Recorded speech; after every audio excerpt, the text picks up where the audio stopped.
discuss about directing.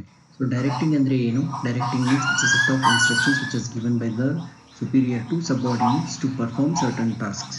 So organizationally directing ಯಾವ ರೀತಿ ಆಗುತ್ತೆ? Organizationally directing is a continuous process which comes from top level to the bottom level, and it has four main elements, that is supervision, motivation, leadership and communication. Supervision andre ಏನು? Supervision means where there is a interaction of superiors to the subordinates work and guiding them and monitoring them regularly. Motivation means superiors ಏನು ಮಾಡಬೇಕು? What does superior does?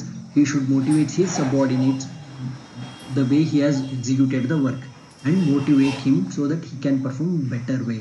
Next comes leadership.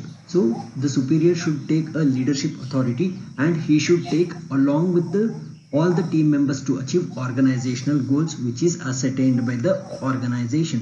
And next, communication, the flow of communication. So whatever the organization wants to communicate to the subordinates or the lower level of the management, so there should be a proper communication which should be flowing from the superiors to the subordinates.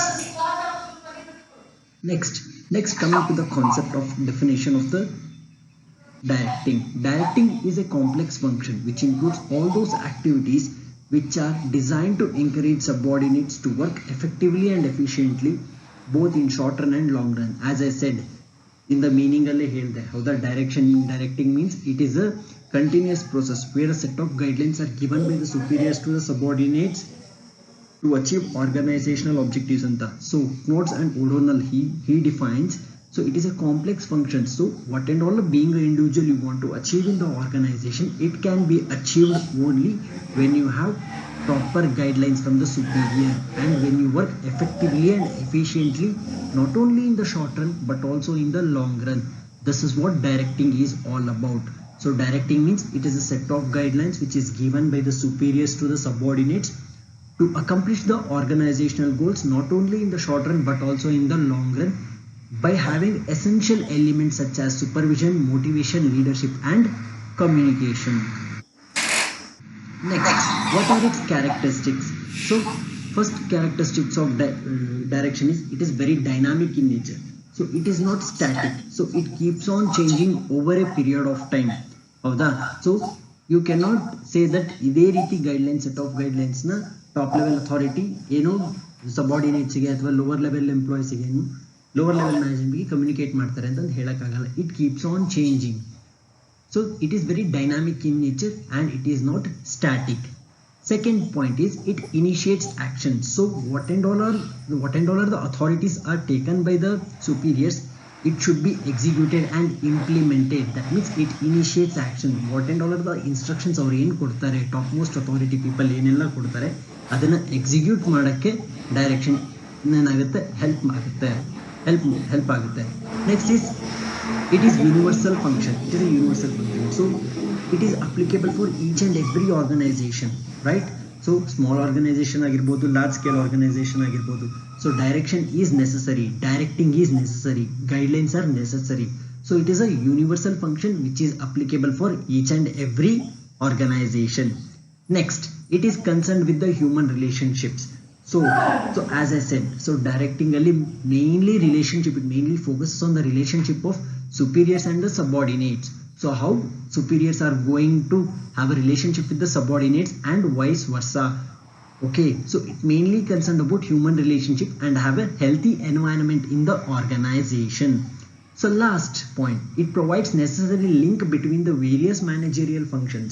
So there are various managerial functions, okay, but directing through by having proper guidelines or proper instructions, it provides link between various managerial functions so that the organizational goals can be achieved effectively in an efficient manner. Next, what are the various principles of direction? So these are the various principles of directions which are in the organization. So first and foremost thing is harmony of objectives. That means so there should be a balance between individual and professional goals. So being an individual, you should achieve your goals in the organization. Along with it, you should also achieve your organizational goals which are set by the topmost authority. Second is maximum individual contributions. That means how efficient you are in the organization, how much effectively you are utilizing your skills and abilities to perform and to execute the work in the organization. Next comes unity of command. As I said, unity of command, right? That means here subordinates and superiors should be treated equally. They should not differentiate among them. So there should not be any differences. Whatever the authority comes or the flow of direction comes from the superior, the subordinate should follow and he should revert it back, and there should not be any personal bias.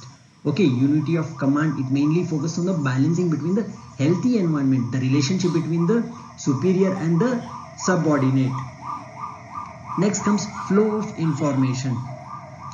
Flow of information. How does the communication flows?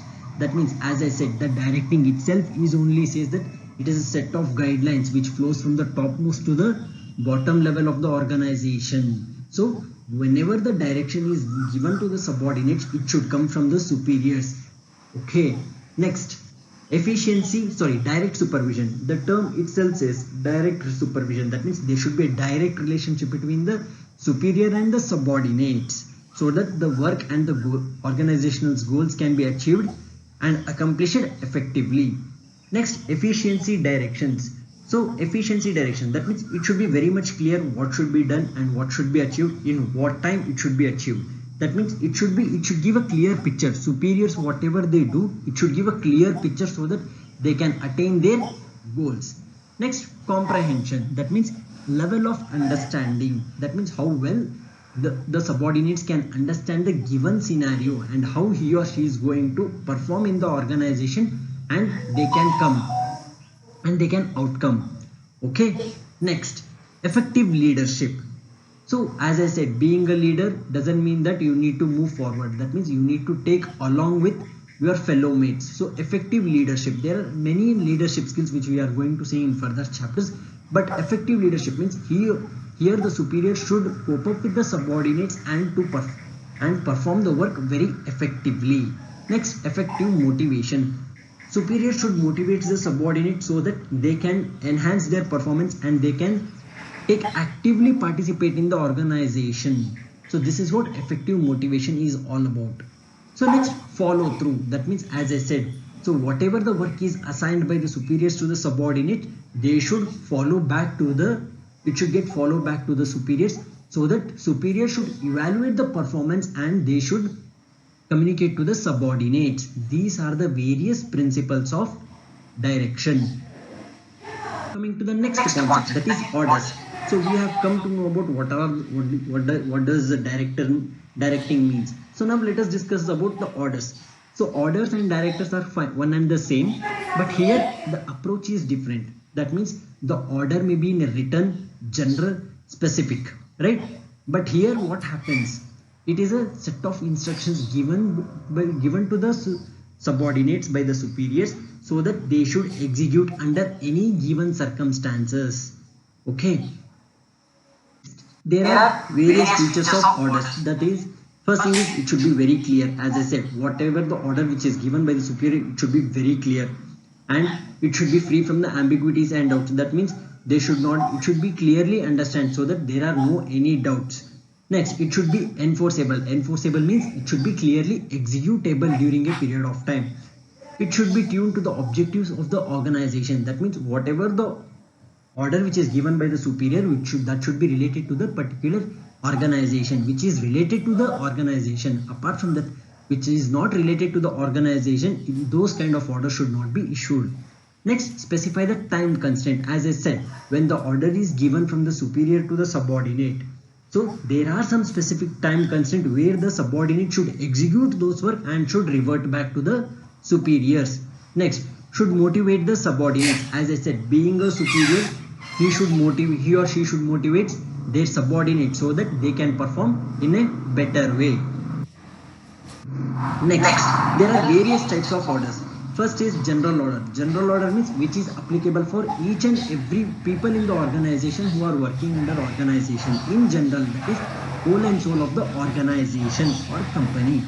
Specific, that means which is related to a particular department. The order which is given to a particular department or a particular person to execute the task and achieve those objectives. Next, written order. That means few of the order which is given in the written context. Either it may be, we can say, such as circulars. Okay, we can say it as circulars or memos, anything. So which is given in a printed form, that is termed as written order. Next, coming to the last type of order, that is oral order. That means where a leader or a manager comes and gives the order to execute the work. That is oral order, where the words of mouth has been used and not the written or some specific order. Okay, in general he comes and he uses the words of mouth. That is termed as oral order. Next, there are various techniques of directing. First is consultative, free rein and autocratic.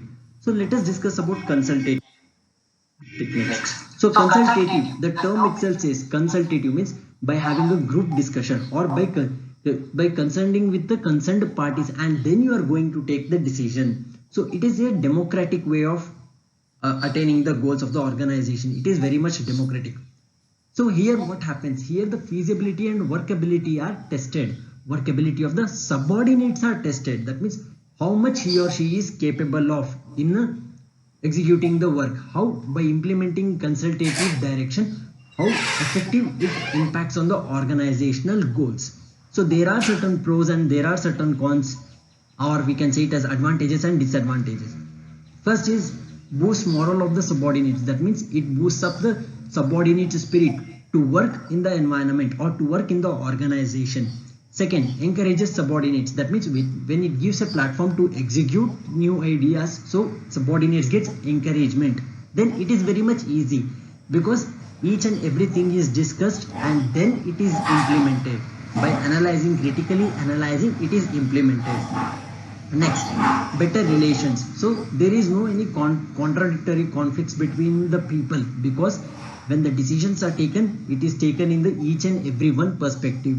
So these are the various advantages of consultative direction. So next, coming back to the disadvantages, shows the weakness of the manager, because here manager's skill is absent, because he need to take opinion of the each and everyone, then he need to take the decision. That means his performance levels are little bit shattered in this case, and it is very much time consuming because he need to consult with the each and every party, and then he need to take the decision. And when that happens, on the contrary, there is a delay in results and it is a very much lengthy process. So these are about consultative direction. Next, second type of technique is free rein direction. The term itself is free rein because here the subordinates are independently given to take decision. That means where subordinates are mainly focused to take their decision in the organization, how well they are actively participated in the organization. Okay, here the advantages is it provides an opportunity for subordinates to take decision, easy implementation, but here mainly focus is on motivation of the subordinates. Okay, here it mainly focuses on motivation of the subordinates. Next, disadvantages. Yes, it is very much time consuming because when being an individual, when he or she takes a decision, he or she need to critically analyze and then they need to take the decision. So this kind of direction is not possible when you are uneducated or unskilled. This doesn't work, and it expects high degree of sincerity. Next, last type of technique is autocratic direction. The term itself says autocratic. That means where superior commands to the subordinates and accomplish the set of goals. That means just like a dictatorship where the authority comes from the topmost level to the subordinates to execute that particular kind of work, and it has certain disadvantages. That means where the subordinates are completely neglected, there is no scope for new ideas, and where they are completely neglected. Okay. Next, there are certain importance of directing, which is very, very important. First is initiates actions. As I said, I think it is already repeated in the nature, right? It initiates action. That means whatever the actions which are taken by the superiors, that will be implemented and executed effectively. It integrates efforts. That means efforts of both superior and subordinates.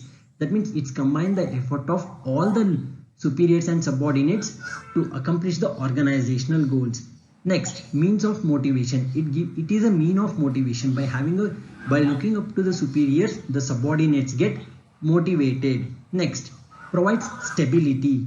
So it provides stability. That means so that by evaluating and by guiding to the subordinates, they can evaluate themselves and then they can improve themselves.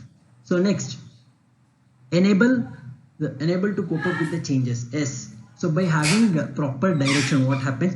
Resistance to change. If there are any changes in the organization, then it is very much beneficial for the subordinates to come up with the changes and adopt the changes in a very effective manner. Next, last but not the least, that is efficient utilization of resources. Either it may be human resources or financial resources. Organization uses both the resources in a very proper way by having proper direction. So these are the various importance of directing. Thank you.